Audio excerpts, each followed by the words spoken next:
Nilinaw ni dating President Rodrigo Duterte na wala siyang sinabing adik si Pangulong Ferdinand Marcos Jr. Sa isang press conference kagabi, sinabi ng dating Pangulo na wala umano siyang sinabi na adik si PBBM.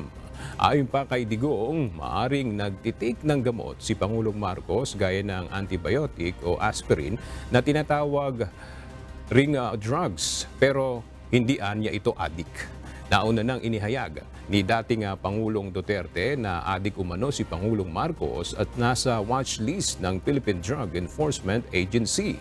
Pero pinabulaan na naman ito ng PIDEA, habang sinabi naman ni Pangulong Marcos Jr.